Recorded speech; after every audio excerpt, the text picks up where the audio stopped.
Egghead, o arco que, a princípio, nos traz uma narrativa voltada a um dos homens mais importantes desse mundo. Parecia ser um arco introdutório não só para Vegapunk, mas também para os eventos que precedem as fases finais no mangá de One Piece. No capítulo 1089, Eiichiro Oda nos presenteia com prelúdio com uma das guerras que promete abalar o mundo de One Piece. 30 fucking mil soldados de uma só vez para acabar com 10 piratas e robôs do Vegapunk. Apesar de ser um capítulo introdutório para essa guerra que está para acontecer, tem muita coisa escondida que dá uma pista do que está por vir. E é exatamente isso que eu vou te mostrar neste vídeo. O capítulo 1089 de One Piece traz uma série de eventos intensos e impactantes. Começando na Vila Fuchsia, onde o Whoop Slap, o prefeito da vila natal do Luffy, lê sobre o Garp no jornal e expressa otimismo em relação ao lendário herói. O que eu acho curioso disso tudo é o fato da Marinha ter deixado uma informação como essa vazar. O Garp é um dos principais rostos da Marinha, se não for o maior de toda a história. Então seria esse o início do rompimento entre Garp e a Marinha? Olha, se a gente for parar pra pensar do lado dos Goroseis, eles certamente não são os maiores fãs do Garp. Mas a figura de Garp perdendo ou dado como desaparecido é algo que abala muito a moral da Marinha. Além do cara ser um D, ele também demonstra publicamente que não gosta de dragões celestiais. Tanto é que ele nunca se tornou almirante para não ter que se tornar um dos manda-saias dos nobres. Ou seja, com Garp velho, desobedecendo ordens e indo atrás de um Yonkou sem autorização, é possível sim que o governo esteja olhando o Garp com outros olhos. Por isso não estão ligando muito para sua derrota por ser mostrada publicamente. Na minha opinião, os piratas do Barba Negra estão com o Garp esperando o Tite chegar, pois foi dito por ele mesmo que ele está a fim de capturar um marinheiro em troca da formalização do seu país juntamente ao governo. Se isso acontecer, a gente vai ver como será a resposta dos Goroseis. Será que eles vão querer o Garp de volta e dar tamanho poder a um pirata traiçoeiro como o Tite? Ou eles vão fazer como eu mencionei e deixar seu herói de lado? Bom, tá aí uma boa trama pro Garp nos próximos capítulos quando ele aparecer. Enfim, voltando à Vila Fuchsia, a gente tem o filho da Makino rindo da foto do Luffy no jornal. E principalmente, a gente vê o carinho que ele desenvolveu pelo Luffy. Olha, tudo que o Oda faz é pensado em algo mais pra frente. Talvez ele tenha feito isso só pra sacanear a gente. Ou seja, essa criança realmente tem algum laço com o Luffy. Caso eles realmente tenham algum laço, eu tenho certeza que isso vai vir à tona caso a mãe do Luffy seja apresentada ou alguém da família do Luffy. Afinal, se ele tem algum laço misterioso com o Luffy, a misteriosa mãe do Luffy também pode estar ligada a isso. E ainda mais, para nos deixarmos loucos, o Oda colocou a Makino falando para a criança assim. Recentemente, o rosto do Luffy se tornou familiar para essa criança. Você gosta mesmo do irmãozão Luffy, não é? Ah, tem alguma coisa aqui. Será que essa criança é filho do Dragon? O irmão de sangue do Luffy? Será que é filho do Shanks ou alguém próximo do Luffy? Pois o Shanks na história faria sentido com a Makino, já que ele passou bastante tempo na Ilha Fuchsia.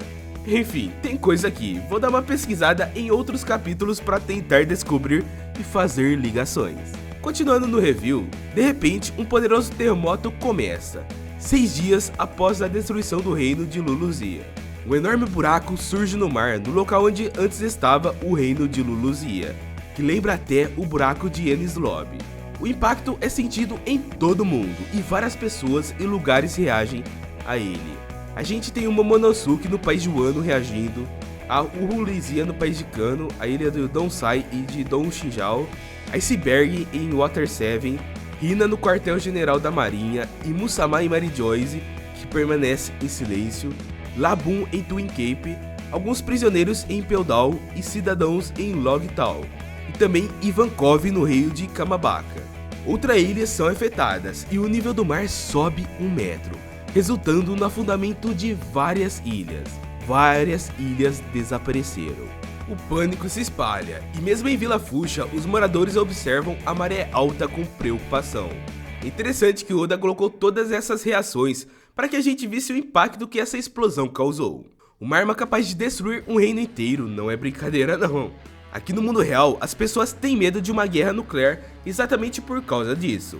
porque o planeta não aguenta tanta pedrada. E olha que o governo soltou essa arma em Luluzia, só de teste, só de brinques, e deu isso. O que é que esses caras vão querer fazer tanto assim com um poder desse nível? É muita coisa. Enquanto isso, na ilha de Egghead, a marinha finalmente está chegando. Navios de batalha cercam a ilha, e o Kizaru destrói um Sea Beast Weapon, aqueles bichão lá do Vegapunk que fica no mar, e ele destrói com um raio comum, simples. Ainda não há um ataque em larga escala, pois Kizaru deseja evitar causar danos excessivos na ilha. Ele entra em contato com Sentomaru, mas é óbvio que ele recusa, mencionando que Kizaru não deveria fazer isso com o tio Vega. Afinal, eles compartilharam momentos únicos, tanto é que o Vegapunk projetou os lasers dos pacifistas com base na luz do Kizaru, mostrando até um flashback dos três. Apesar disso, o Kizaru indica que não pode encobrir as acusações da pesquisa do século perdido, que o Vegapunk está fazendo, indicando que ele deve obedecer às ordens dadas. É legal ver isso, porque o Kizaru parece ser aquele cara calmão, um cara que só quer ficar na dele. Mas ele, no fundo, realmente acredita no governo. Tipo, o que os caras mandam, ele faz sem questionar. E é assim que ele vive a vida. Indo perto da ilha, uma força impressionante da marinha está montada. Cerca de 100 navios de batalha, 9 vice-almirantes, incluindo Doberman e Doll, e um total de 30 mil soldados da marinha cercam a ilha de Egghead.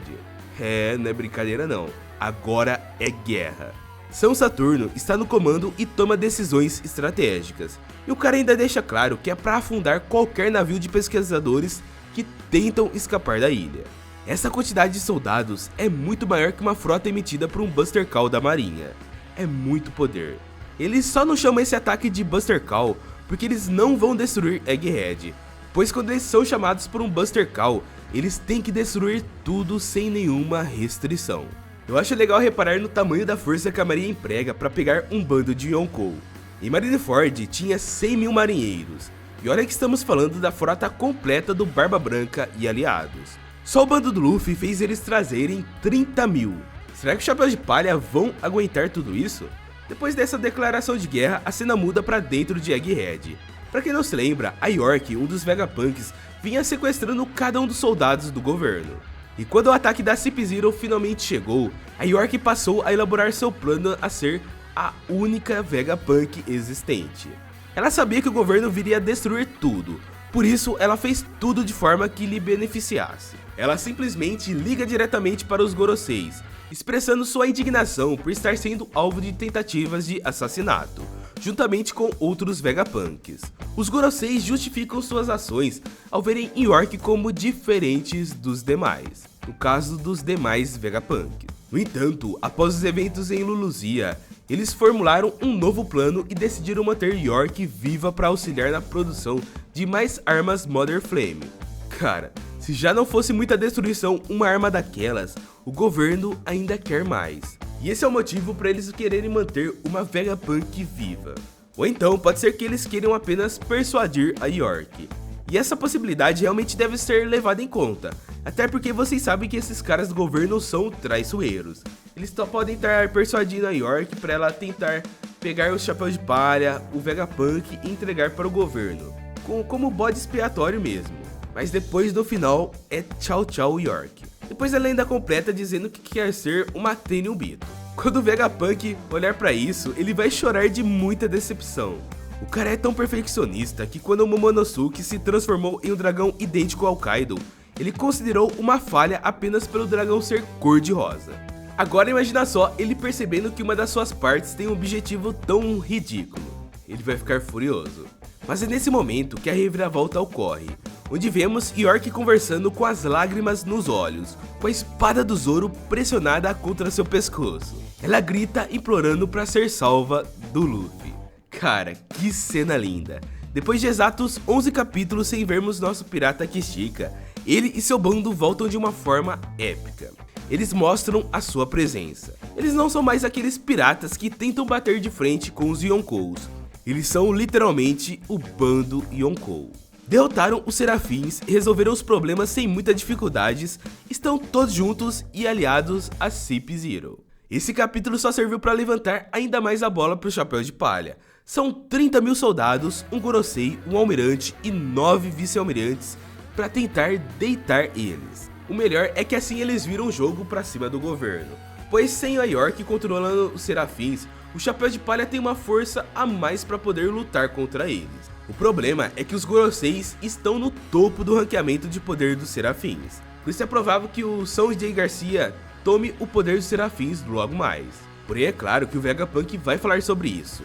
Afinal, ele não vai querer perder os Serafins numa batalha tão desigual como essa. Por isso, eu acredito que ele vai pedir pro Luffy dar um fim de vez no Gorosei que está na ilha, ou apenas desmaiar. Mas esse incidente de Egghead pode estar ligado com a morte de um Gorosei. Talvez nem seja pelas mãos do Luffy, talvez de algum outro personagem, mas a culpa caindo totalmente no Luffy. Sem o Gorosei, Vegapunk controlará os Serafins e as chances de vitória serão muito maiores. A cena também nos mostra o restante da tripulação do Chapéu de Palha, Bonnie e o verdadeiro Vegapunk, que já está pronto para partir com a sua mochilinha nas costas. Muito legal. O pessoal tá tudo relaxadão e desfrutando de uma refeição. Nem parece que tem 30 mil soldados rodeando a ilha. Mas o destaque mesmo vai pro nosso querido amigo Rob Lute. Está lá no fundo da tela, parece que tá amigão com todo mundo. Antes, ele e o Kako haviam sido libertados para poderem ajudar na luta contra os Serafins. E realmente eles estavam se ajudando. Mas notem que o Kako não está junto deles, o que indica que algo deve ter acontecido. Porque no capítulo 1078, o Luffy mandou o Zoro e o Kako atrás do Serafim do Mihawk. Ou seja, eles se separaram. É isso. Talvez o Kako não tenha gostado dessa aliança e acabou atraindo o Zoro. Ou acabou sendo derrotado. Mas já que o Zoro está nessa cena, parece que o Kako não se deu muito bem. Já o Lute tá lá até agora. O que será que ele vai fazer em meio a essa situação? Será que ele vai trair o Chapéu de Palha? Eu duvido muito que ele realmente se torne um aliado fiel do Luffy. Principalmente pelo ódio que ele tem do Chapéu de Palha. Já que o Oda pulou tudo o que ocorreu nesse intervalo, eu creio que no próximo capítulo comece com uma resumida de tudo o que aconteceu. A gente vai ver a reação do Chapéu de Palha vendo o Luffy ao lado do Lute, a gente vai ver o que aconteceu com o Kako e a gente vai ver como eles chegaram até York. Mas para saber mais sobre o que vai acontecer nos próximos capítulos, não se esquece de se inscrever no canal e ativar as notificações para receber novos vídeos, novas reviews de One Piece. Garanto que você vai curtir. A ideia é trazer análise de capítulo toda semana. Então clica no botão de se inscrever que você vai me ajudar muito. E também você vai ficar por dentro do melhor conteúdo de One Piece. Na tela tem um resumo do live action de Death Note. Podemos dizer que é o live action desconhecido aqui no Brasil, pois poucos assistiram. Não é aquele live action da Netflix não, é um outro fiel ao mangá que poucos aqui do Brasil assistiram. Clica no vídeo que você vai entender do que eu estou falando. É meu canal novo de resumo de filme, então dá aquela força e aquela moral. Valeu por chegar até aqui e eu te espero nesse resumo.